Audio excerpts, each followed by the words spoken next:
Joining me now is Senator Hélène Conway-Mouret, who's the Vice-Chair of the Foreign Affairs and Defence Committee at the French Parliament. Senator, thank you so much for your time. First of all, can you give us further details as to what exactly is being proposed regarding the notion of voluntary military service here in France?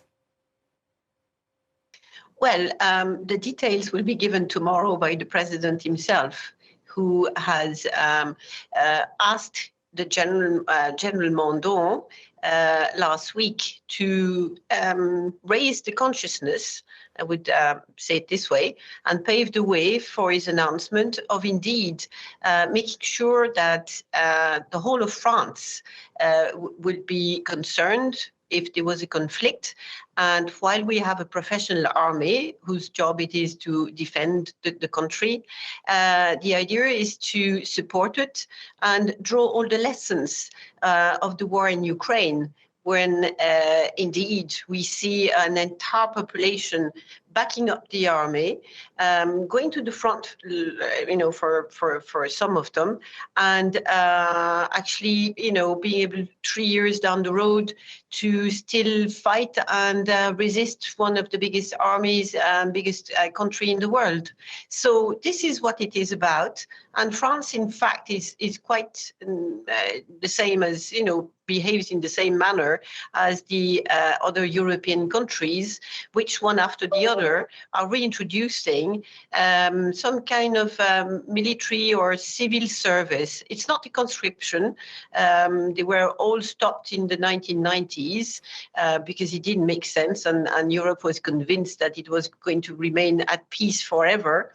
But now we have a real threat, and we have to deal with it and prepare maybe for a potential conflict. So this is what it is about. And as you point out, it's very much driven by the threat from Moscow. But I'm curious to know, what will it mean physically for the military as such? Are you able to give us any details on that front?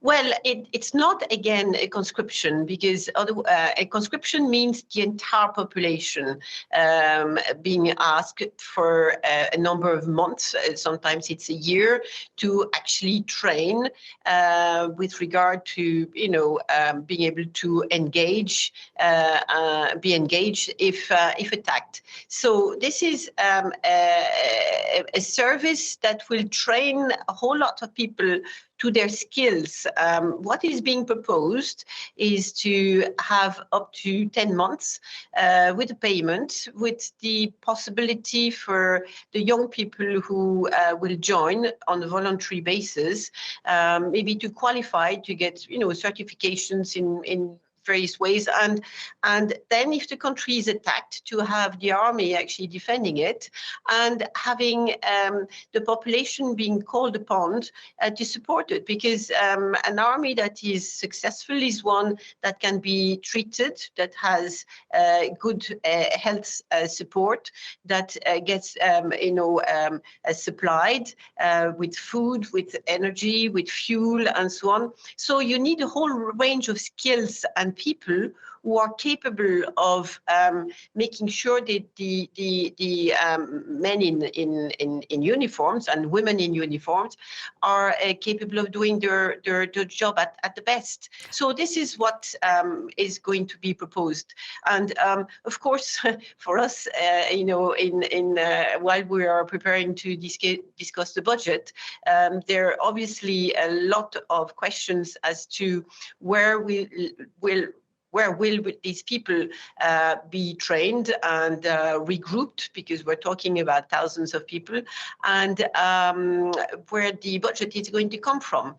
Because one of the problems with the universal service that was introduced by Emmanuel Macron, and which is going to be stopped on the 1st of January of next year, it was that the concept may have been good, to bring young people together, but it was never financed properly. There were never the means to do it, and now it has to be stopped. So all of these, it's not good enough just to make an announcement. I think it will need to be organized properly, and certainly that the financial support will be there for it to, be put in place in proper manner.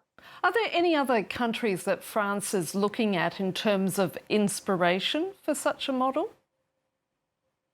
Yes, I know that our minister was in Sweden, for instance, and traveling around Europe.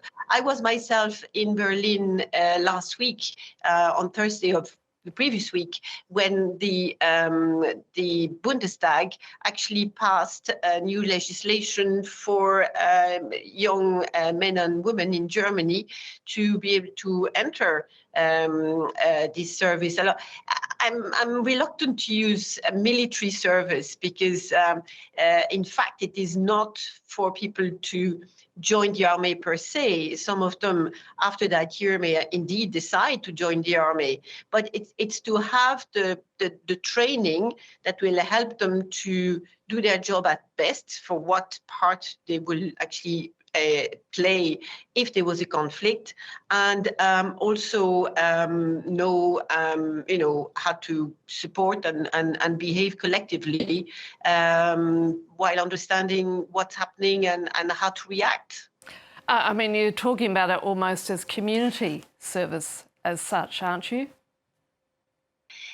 Yes, I think there's a part of that because, there was a lot of, I think, misunderstanding, when the term conscription was used, kind of say, well, we had it, we stopped it, and now we are reintroducing it. But we are not, because, in fact, there is not a need now to have an army beyond the one that we have, which is a professional army with the equipment that they use, which we know is not sufficient at the moment. But we will be discussing hopefully a budget that will equip the French forces properly in the future. But no, we're talking about an entire nation being able to resist.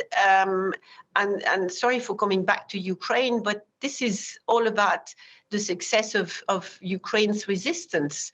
It is not just its small army, and while it was extremely well trained and maybe prepared indeed to fight, but it's the entire country. And even today, there are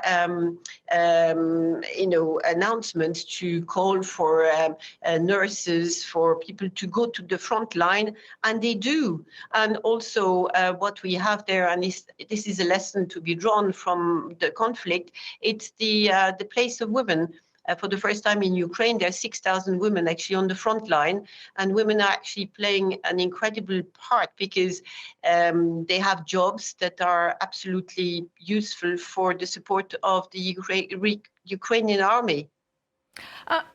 Could you see a point, however, and I know other European nations who are also looking to set up something similar, haven't ruled out the reinstatement of conscription, particularly if indeed the voluntary model falls short of the military needs, or the situation here in Europe gets considerably worse. So is it a possibility that conscription could still be reinstated?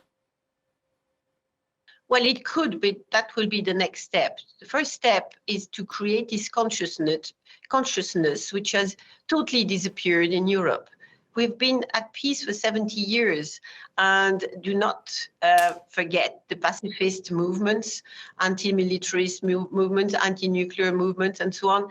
And today, if those debates are not present in our society, it's because somehow the European populations, with the invasion of Ukraine, has realized that peace is not with us forever, that indeed we have neglected our defense. And while our American ally for a long time has asked us to get hold of ourselves, to invest in defense, and to kind of say, since President Obama, that, the Americans will not be with us all the time, but we have contracted somehow our defense to the Americans. But if the Americans are not around anymore, and in the negotiations that are going on at the moment, we see that, they're not exactly playing the European side or helping the Ukrainians as such. It seems to be extremely sensitive to what the Russians are proposing, and the type of deals and future that they may have with that country,